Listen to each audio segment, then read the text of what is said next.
जी सबको नमस्कार। स्वागत है आपका मैथ्स ब्रेन के इस प्लेटफॉर्म पर। मेरा नाम है सरिता साहू। आज हम लोग इस प्लेटफॉर्म से स्टार्ट करेंगे झारखंड टेट में 1 to 5 का जो मैथ्स का सिलेबस है उसकी तैयारी के लिए। ठीक है, तो क्लास स्टार्ट करने से पहले मैं सबको सबसे पहले ये बोलना चाहूँगी कि आप सभी झारखंड टेट की परीक्षा में शामिल होने वाले जितने भी अभ्यर्थी हैं वे पूरे उत्साह और जोश के साथ तैयारी करना शुरू करेंगे। साथ ही साथ ये भी एक मन में विश्वास और निष्ठा रखकर तैयारी करेंगे कि हमें भावी टीचर बनना है और बच्चों को सिखलाना है। ठीक है, स्पेशली मैथ्स, तो जिसका बेसिक चीज़ हमें खुद पता होना चाहिए, तभी जाकर हम बच्चों को अच्छी जानकारी और अच्छा ज्ञान दे पाएंगे। तो इसी बात को ध्यान में रखते हुए अगर आप तैयारी करते हैं तो ये समय दूर नहीं है जब आपका सिलेक्शन इसमें हो जाएगा। ठीक है, तो चलिए तैयारी करते हैं। आज हमारा सबसे पहला टॉपिक हम शुरू करेंगे एक चर वाले रैखिक समीकरण। ठीक है, और इस टॉपिक से रिलेटेड हर परीक्षा में 2 या 3 सवाल रहते हैं। ठीक है, तो इसके बेसिक से हम लोग तैयारी शुरू करेंगे, उसके बाद बड़े बड़े क्वेश्चंस को सॉल्व करेंगे। तो चलिए देखते हैं। सबसे पहले बात आती है रैखिक समीकरण किसे कहेंगे। ठीक है, तो इस बात को समझना है। रैखिक समीकरण दैट मीन्स, रैखिक समीकरण का अर्थ हुआ हमारे पास कोई ऐसा समीकरण है, बराबर का चिन्ह है ना, तो ये तो आपका क्या है, रैखिक समीकरण है। और रैखिक कहने का अर्थ हुआ यहाँ पर जो चर x है, x पर जो घात है वो एक ही होना चाहिए। घात 1 है तो रैखिक समीकरण होगा।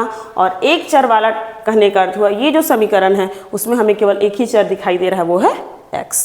क्लियर, तो ये हो गया आपका रैखिक समीकरण एक चर वाली। ठीक है, यदि कहा जाए x² प्लस 5x प्लस 9 = 0, तो ये आपका रैखिक समीकरण नहीं है। क्यों? क्योंकि चर पद का घात 2 है। क्लियर। उसी तरह यदि बात किया जाए x प्लस y प्लस 2 = 0, तो ये भी आपका रैखिक समीकरण एक चर में नहीं है, क्योंकि चर हमारे पास 2 हो जा रहा है। जो भी कि x पर घात 1 है, y पर घात 1 है ना, रैखिक हो रहा है, लेकिन चर 2 हो जा रहे हैं, इसलिए यह रैखिक समीकरण एक चर वाले नहीं कहा जाएगा। ठीक है, चलिए आगे चलते हैं। आगे है किसी भी समीकरण का हल कहने का अर्थ होता है, कभी कभी ऐसा होता है कि आपको सवाल दे देगा, समीकरण दे देगा और आपको बताना होगा कि वो समीकरण का हल है कि नहीं है। ठीक है, तो कैसे करेंगे। x + 2 बराबर 0 है, हमें पता करना है, जांच करना है ना, जांच करना है कि x बराबर -2 इस समीकरण का हल है या नहीं, हल है या नहीं।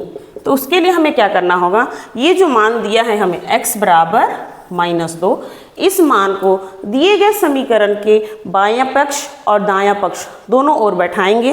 बैठाने के बाद जो मान आएगा, अगर दोनों मान बराबर है तो कहने का अर्थ हुआ ये जो हमने वैल्यू पुट किया है, ये जो हमने x का मान बैठाया है ना, वो उसका हल है। चलिए देखते हैं। बायां पक्ष किससे कहेंगे, बराबर के बाईं ओर। बराबर के बाईं ओर जो है वो है आपका बायां पक्ष। ये है आपका x + 2। x का मान हमने बैठाया -2 और ये रहा +2, दोनों कैंसिल हो गया और हमको मिल गया 0। आते हैं दायां पक्ष में। दायां पक्ष है आपका 0। बायां पक्ष और दायां पक्ष क्या हो गया, बराबर, इसलिए बायां पक्ष बराबर हो गया आपका दायां पक्ष। ठीक है, तो इसलिए क्या हो जाएगा, इसलिए x बराबर -2 जो है वो समीकरण का हल है। आशा करते हूँ कि आपको समझ में आ रहा होगा। ठीक है, आगे चलते हैं हम लोग।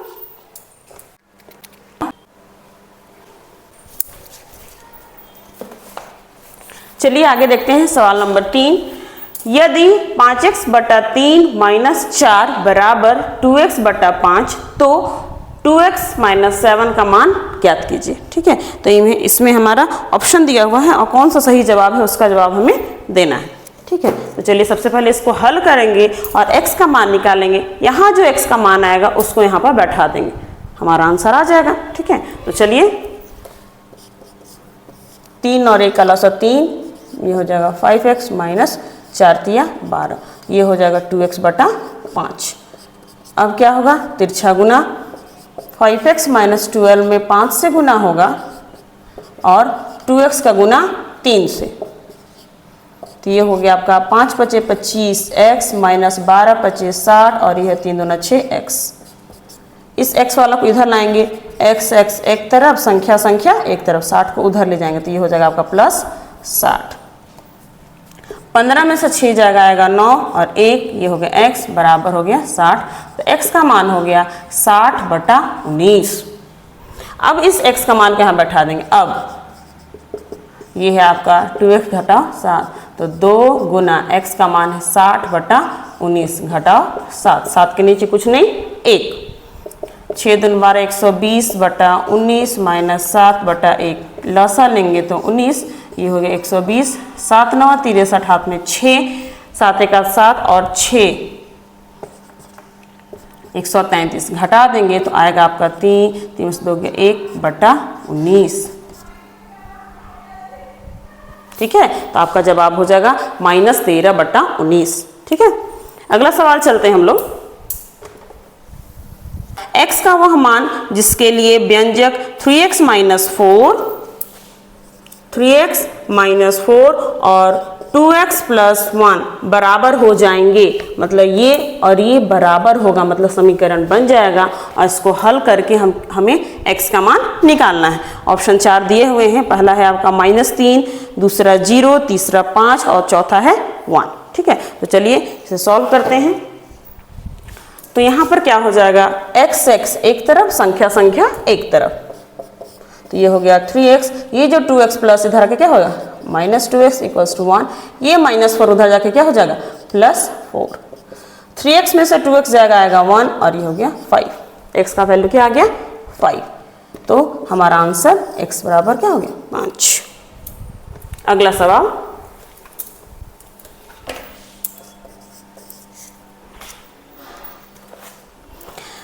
यदि a और b धनात्मक पूर्णांक हैं, समीकरण ax बराबर b का हल सदैव ही होगा। हमें दिया हुआ है कि a और b क्या है, a और b धनात्मक पूर्णांक है, मतलब प्लस में है, धनात्मक पूर्णांक मतलब प्लस में है, और समीकरण क्या है ax इक्वल्स टू है b, तो यहाँ से हमें x का मान निकालना है, का हल सदैव होगा, हल निकालना, हल मतलब x का मान। ठीक है, तो ax बराबर b है, यदि हम यहाँ से x का मान निकालना चाहेंगे तो ये हो जाएगा आपका b बटा a जो गुना इधर आके क्या हो गया भाग, है ना, तो a भी प्लस है b भी प्लस है, तो जब दोनों प्लस है तो ये जो कहलाएगा वो कहलाएगा धनात्मक पूर्णांक। ठीक है, ये जो कहलाएगा वो क्या कहलाएगा धनात्मक पूर्णांक, तो ऑप्शन में हो जाएगा आपका x इक्वल्स टू b/a। अगला सवाल है आपका, एक चर वाले रैखिक समीकरण में होता है किसी भी घातांक के साथ केवल एक चर वाला केवल एक पद, घातांक 1 के साथ केवल एक चर और केवल अचर पद। एक चर वाले रैखिक समीकरण, शुरू क्लास के स्टार्टिंग में ही हम लोग बात किए थे, एक चर वाले रैखिक समीकरण में समीकरण है तो चर अचर दोनों रहेगा, बराबर का चिन्ह रहेगा, और सबसे जरूरी रैखिक होने के लिए जो चर पद है उस पर घात 1 होगा। ठीक है, तो इसका सही जवाब हो जाएगा आपका ऑप्शन नंबर सी, घातांक 1 के साथ केवल एक चर। ठीक है, अगला सवाल,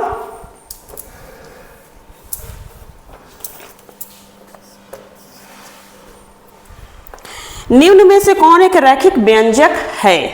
सवाल है आपका x² plus 1 4 y plus y square और ये है आपका 1 प्लस जेड, रैखिक व्यंजक, रैखिक मतलब चर पर घात 1, यहाँ पर चर है आपका x और इस पर घात है 2, नहीं होगा, यहाँ चर है ही नहीं, अगर रखते भी हैं तो इसको हम अधिक से अधिक कैसे ले सकते हैं 4 × x⁻⁴, घात 0, ये भी नहीं होगा, है ना, यहाँ पर घात 2, ये भी नहीं होगा, बचा ये 1 प्लस जेड, जहाँ चर आपका जेड है और उस पर घात क्या है 1।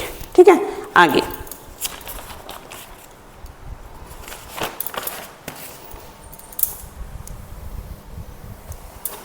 अगला सवाल है आपका 10 नंबर, एक चर वाली रैखिक समीकरण का होता है केवल एक हल, दो हल, दो से अधिक हल, कोई हल नहीं। कोई भी रैखिक समीकरण यदि हम लेते हैं, मान लिया x प्लस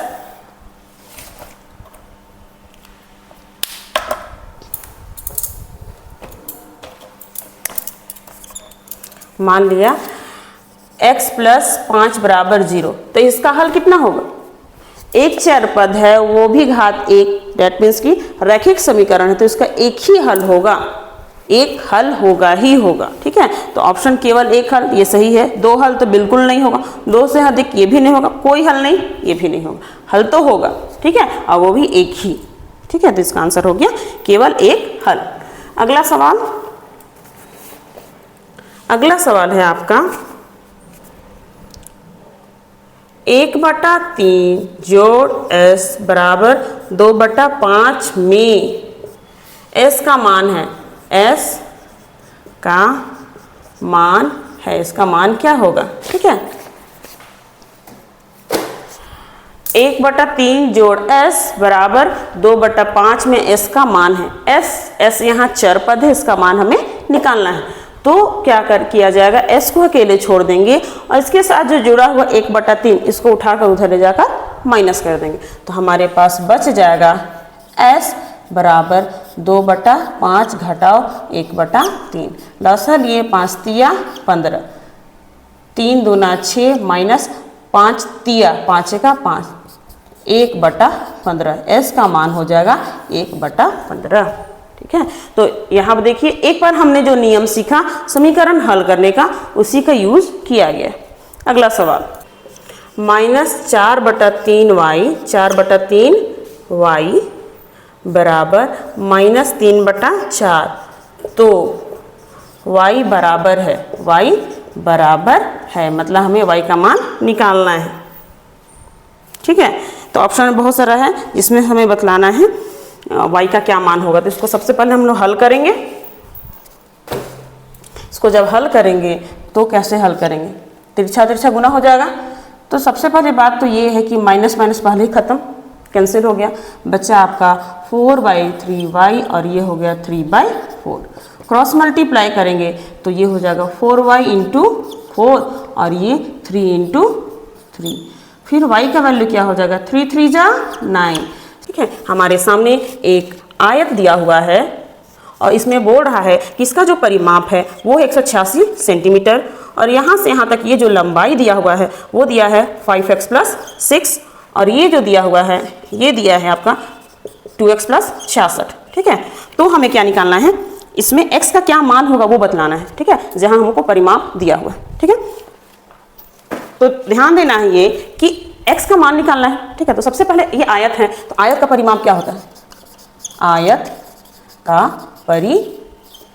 आयत का परिमाप होता है आपका 2 गुना लंबाई जोड़ चौड़ाई। ठीक है, और परिमाप दिया हुआ हमको 186 बराबर 2 गुना लंबाई है आपका 5x + 6, चौड़ाई है आपका 2x + 66।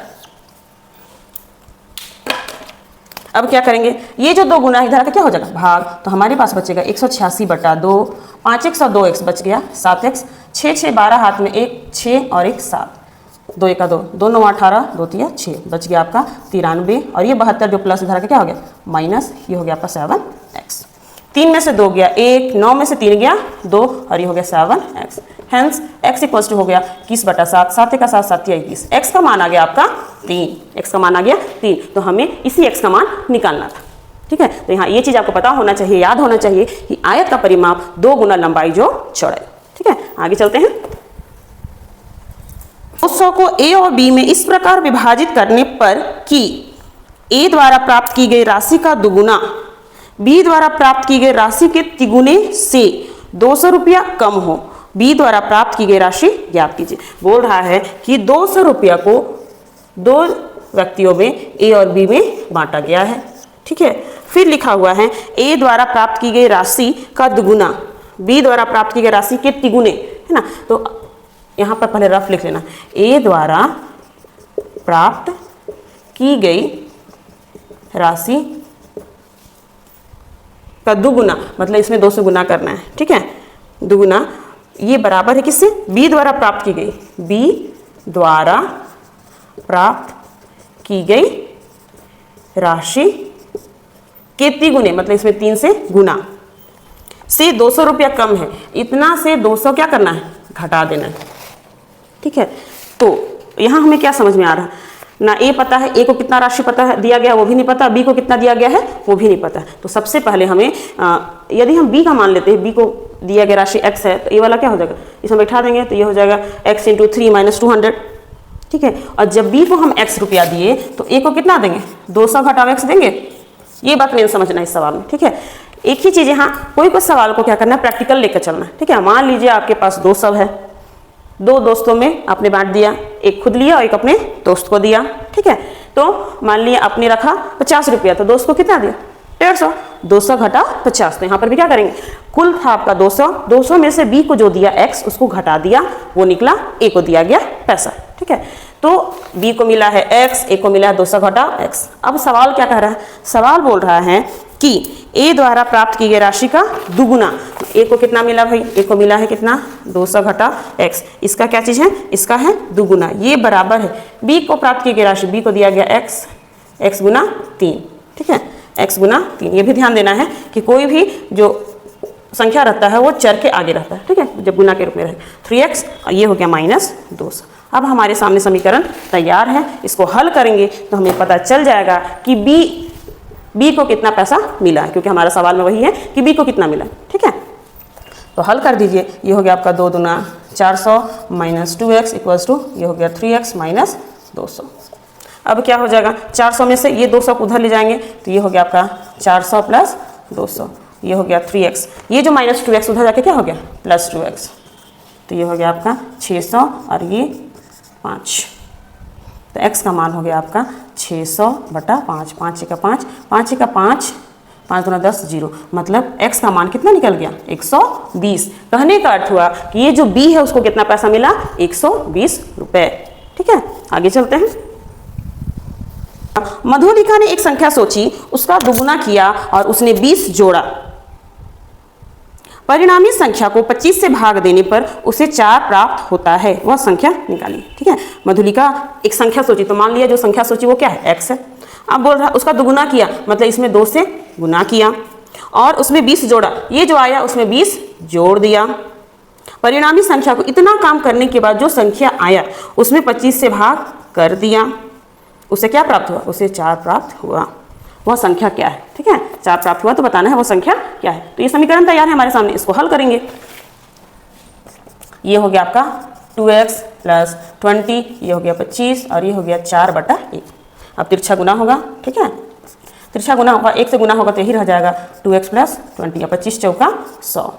अब क्या करेंगे, 2x, ये 100 हो गया, 20 जो जोड़ थे जाके क्या हो गया, घट गया, तो 2x बराबर क्या हो गया 80, तो x बराबर हो गया आपका 80/2, 2 × 2 = 2 × 4 = 8 और 0, मतलब x का मान आया 40, ठीक है, x का मान आ गया आपका 40। कहने का अर्थ मधुलिका ने जो संख्या सोचा था वो क्या है, 40, ठीक है। आगे चलते हैं। नीचे दी गई पहेली में अज्ञात मान निर्धारित कीजिए, है ना। जैसे हमारे पास है कुछ इस तरह का सवाल दिया हुआ है, ये बराबर है 8,